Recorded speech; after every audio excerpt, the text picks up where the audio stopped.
Hey guys, in this video we're going to talk about Prince Harry coming after William in a phone hacking lawsuit, Olivia Wilde hitting back at tasteless comments made by Emily Ratajkowski, and the real reason Doin Lemon was fired from CNN. Okay, so there's been a shocking new development in Prince Harry's lawsuit against Rupert Murdoch's News Group newspapers. He is suing the company for multiple unlawful acts committed from the mid-90s up until about 2016. In court documents, he's now alleged that his brother Prince William received a large sum of money from News Group in 2020 as a part of a settlement in his own phone hacking lawsuit. In his witness statement, he wrote, "My brother appeared to know an awful lot more than I did on the subject of phone hacking, although he did not tell me if that was the case. However, News Group still settled his claim for a huge sum of money in 2020 without subjecting him to a similar strikeout application, without any of the public being told, and seemingly with some favorable deal in return for him going quietly, so to speak." At this point, you might be wondering, why is Harry even bringing up William at all? Some people felt like he was just trying to undermine him again, and the rest of the royal family, at a time when they're trying to do a bit of damage control before the king's coronation. But according to sources close to the prince, that wasn't his intention at all. From his perspective, the News Group might try to say that his claim should have been brought years ago, so he decided to bring up William's recent deal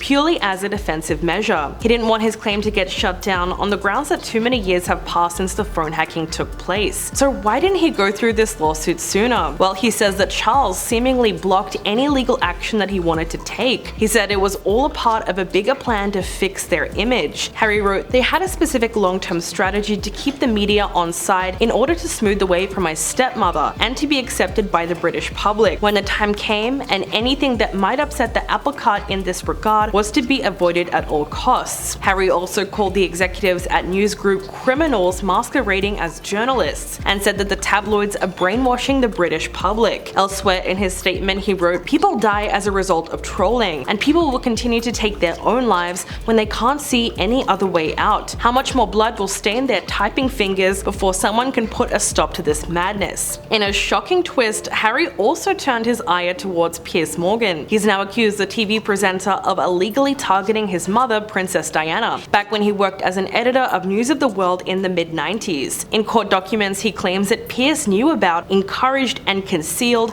this kind of illegal activity. He says that his mother's private text messages and phone calls were all obtained by journalists who were working for Rupert Murdoch's newspapers, and he said that that information was then used for multiple stories in The Sun and News of the World. Harry listed a number of articles that were published during Piers Morgan's time as an editor. This was between January of 1994 and August of 1995. He says that these articles are the result of illegal information gathering. For his part, Piers has always denied any direct knowledge of phone hacking during his time as an editor. 30 years later, he now hosts a nightly show on Murdoch's Talk TV channel, and he's become infamous for his hatred of Meghan Markle. In fact, that's the reason he quit Good Morning Britain in 2021, because he came under fire for making horrible comments about her. So it's really interesting that Piers has now been named in this new phone hacking lawsuit. It almost seems like a revenge move. Okay, now I'm gonna bring you guys up to speed about what's going on between Olivia Wilde and Emily Ratajkowski, because it's getting really messy. A few weeks ago, Emily was spotted on the streets of Tokyo making out with Olivia's ex Harry Styles. The two of them were seen leaning against a silver van and kissing in plain sight. As expected, that video went viral and it sent Harry's dedicated fan base into a spiral. Shortly after the news went public, it was reported that Harry was seeing someone and things seemed to be going well. The report did not mention Emily by name, but it was assumed to be about her. Neither of them spoke about the kiss until now. A few days ago, Emily did an interview with Vogue Spain, where she addressed the whole video. She was mainly defending herself against Harry's massive fan base and asserting her need for privacy, but in doing so, she made a tasteless comment about Olivia. She said, "I feel bad for Olivia because she has to suffer this situation on several occasions." Yes, she really said that. While she probably had good intentions, that comment came off as a little condescending. An inside source close to the actress then spoke to Daily Mail. They said, "Emily shouldn't feel bad for Olivia. She should re-examine her dating life and the men she chooses to go out with. She should really just focus on being a mom. Olivia just wants Emily to keep her name out of her mouth." The source went on to claim that this situation was some kind of betrayal, seeing that the two women used to be friends, or at least they were friendly with each other. They once partied together at one of Harry's concerts, and just weeks before the viral video, they were spotted hanging out at the Vanity Fair Oscars after party. Now, they might not have been the best friends, but they were still close enough with each other that Emily was thought to be breaking girl code. Now, Now, their relationship has apparently gone down the drain because it's been said that the two women are not on speaking terms at all. Later on in her Vogue interview, Emily denied the rumor that they had any type of confrontation, and she said that the video was just an unfortunate issue. What's really interesting is that she compared this situation with Harry Styles to Adam Levine's cheating scandal last year, where he was caught having an affair with a young Instagram model named Summer Stroh. Emily was one of her biggest defenders at the time and claimed that the backlash against her was just misogyny, seeing that Adam was actually the one who was married. But it was this part of the interview that had fans divided more than anything else. One person tweeted, "I think Emrata is wrong about how women shouldn't be blamed for men's mistakes, but only in the one context of her kiss with Harry, because they both consented to that kiss, so it isn't just his mistake. But in any other context, she's completely correct." Despite the fact that they were seen kissing in a public street, Emily said that she was surprised the pictures of her and Harry went viral. Quote, "It's very bizarre to have certain experiences and then have the whole world know about them and comment on them. I'm just a person who's gone from a 3-year relationship to a 4-year relationship, so this is the first time in a long time I've been in the dating stage." She insisted that most of her life is actually focused on her son and her work, but she does understand that those things don't inspire the same flashy headlines. The 31-year-old actress has been romantically linked to multiple A-listers recently, like Pete Davidson and Eric Andre, but despite the fact that she's been dating some very high-profile people, she never really considered the fact that she would have to give up so much of her privacy just for another shot at love. Emily also spoke at length about dating as a single mom. She said it's very difficult because a lot of guys will just try and slip into that father role without actually realizing what a big decision it is. The idea is that a lot of men don't actually consider the responsibilities of being a step-parent before they decide to start dating someone with kids. Some people think that she was kind of talking about Harry and Olivia's relationship when she said that, but she was most likely just talking from experience. And now let's talk about the real reason that Doin Lemon got fired. In a shocking turn of events, the longtime CNN anchor was let go from the network on Monday. The CEO released a statement saying, "Don will forever be a part of the CNN family, and we thank him for his contributions over the past 17 years. We wish him well and will be cheering for him on his future endeavors." Now, that is a very nice way of saying he got dropped like a hot potato. This news seemed to have surprised everyone, including Lemon himself. He made a post on Twitter saying, "I was informed this morning by my agent that I have been terminated by CNN. I am stunned. After 17 years at CNN, I would have thought that someone in management would have the decency to tell me directly. At no time was I ever given any indication that I would not be able to continue to do the work I have loved at the network." In response to his tweet, a representative of CNN said that he was offered a chance to meet with management, but instead he decided to release a statement on Twitter. So obviously he knew that he was getting fired anyway and decided to put the company on blast. His termination is shocking, but it's not completely unexpected. For several months now, he's been plagued by accusations of misogyny and misbehavior. In February, he made some unsolicited comments about Republican presidential candidate Nikki Haley. In that particular segment, they were discussing the question of how old is too old to run for president, and Lemon criticized Nikki's age. He said that at 51 years old, she isn't in her prime. He said, "When a woman is considered to be in her prime,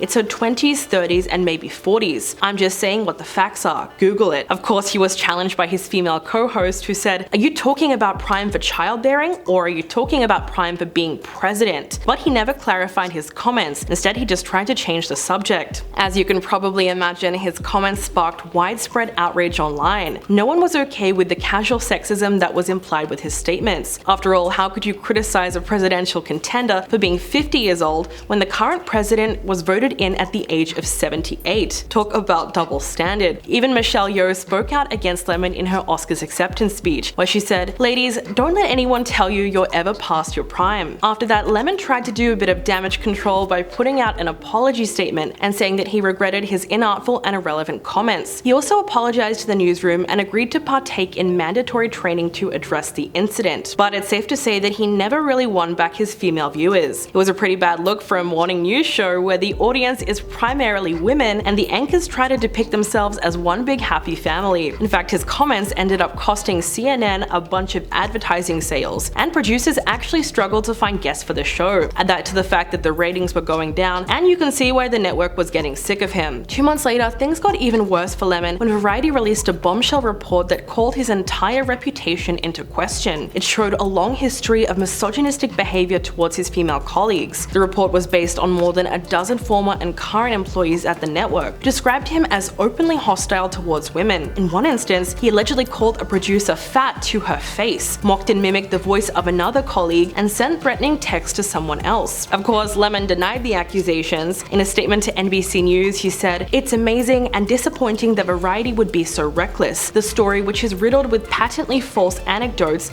and no concrete evidence, is entirely based on unsourced, unsubstantiated 15-year-old anonymous gossip." But whatever the case, he genuinely had no idea that he was going to be fired. On Monday, he showed up to work like normal, went to the morning show, and was able to host the whole program without any hesitation. It was only later that day when the news broke out. Lemon has since hired an entertainment lawyer to address his contract with CNN, which was signed to last until 2026. He joined the network in 2006 after working for a local NBC station in Chicago. For over 8 years, he hosted the primetime show Doin Lemon Tonight, but he then got moved when the network launched CNN This Morning last November. Some people close to him have suggested that the morning job was essentially a demotion. But even if that seems to be the case, the official story is that he left the primetime slot to help get the morning show on its feet. News of his departure has been met with mixed reactions. His former co-hosts Poppy Harlow and Caitlin Collins were clearly sad to see him go. Meanwhile, other people like Donald Trump openly praised the decision to fire him. He posted on Truth Social saying, "Good news, the dumbest man on television, Doin Lemon, has finally been fired from fake news CNN. My only question is, what took them so long?" Right now, it's unclear what Lemon is going to do next. He might bring a lawsuit against the network or just cut his losses and try to move on. Either way, it's way too early to tell. So what do you guys think about this latest story? Please let me know in the comments below, and I'll catch you in the next video.